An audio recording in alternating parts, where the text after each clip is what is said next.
വിമതർക്കെതിരെ party നടപടിയെടുക്കുമെന്ന് മുസ്ലിം league Kannur ജില്ലാ president Abdul Kareem Cheleri 24-നോട് പറഞ്ഞു. വിമതർക്ക് പാർട്ടി പ്രവർത്തകരുടെ പിന്തുണ ഉണ്ടാകില്ലെന്നും ഈ നീക്കം അംഗീകരിക്കില്ലെന്നുമാണ് പ്രതികരണം. വാരം ഡിവിഷനിൽ മത്സരിക്കുന്ന മുസ്ലിം ലീഗ് ജില്ലാ വൈസ് പ്രസിഡന്റ് KP താഹിറിനും ആദി കടലാടിയിൽ റിജിൽ മാക്കുറ്റിക്കുമെതിരെയാണ് ലീഗ് വിമതർ മത്സര രംഗത്തുള്ളത്.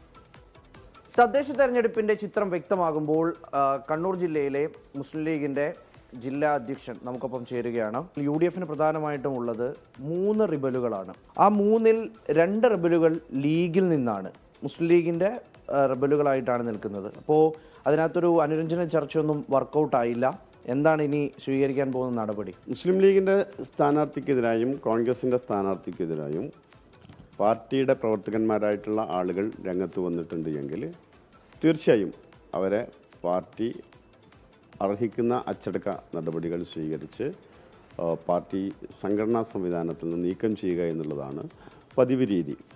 അതിൽ ഈ വാരം ഡിവിഷൻ പ്രത്യേകിച്ചും കാരണം അത് വെച്ച് കൈമാറ്റം ചെയ്യപ്പെട്ട ഒരു ഡിവിഷനാണ്. അവിടെ ഒരു സ്ഥാനാർത്ഥി പ്രഖ്യാപിക്കുന്നു, അത് മുസ്ലിം ലീഗിന്റെ ജില്ലാ ഉപാധ്യക്ഷനെ പ്രഖ്യാപിക്കുന്നു. അപ്പോൾ അതിന് പിന്നാലെ അവിടെ ഒരു റബൽ വരിക എന്ന് പറഞ്ഞാൽ അദ്ദേഹം സ്വാഭാവികമായിട്ടും കോർപ്പറേഷൻ ഭരണം ലഭിച്ചാൽ ഉന്നതമായ ഒരു സ്ഥാനത്തെത്തും എന്നുള്ളത് ഉറപ്പുകൂടിയാണ്. അപ്പോൾ അങ്ങനെ ഒരാൾക്കെതിരെ റബലുണ്ടായ സാഹചര്യം എന്നാണ് പാർട്ടി എങ്ങനെയാണ് വിലയിരുത്തുന്നത്? വാരത്ത് ഈ ഒരു വിമതൻ രംഗപ്രവേശനം ചെയ്യുന്നു എന്ന് മനസ്സിലാക്കിയ അന്നു മുതൽ അവിടുത്തെ പ്രാദേശിക നേതാക്കന്മാർ, അതുപോലെ തന്നെ മറ്റ് ഉത്തരവാദപ്പെട്ട ആളുകൾ, ഞാൻ ഉൾപ്പെടെയുള്ള ആളുകൾ അവരെ കാര്യങ്ങൾ പറഞ്ഞ് മനസ്സിലാക്കാനും ബോധ്യപ്പെടുത്താനുമുള്ള വലിയ ശ്രമങ്ങൾ നടത്തിയിട്ടുണ്ട്.